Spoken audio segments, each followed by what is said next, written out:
Это заводской, Сашка?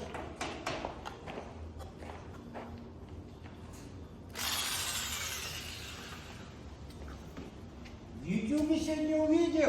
Сборка чешуи.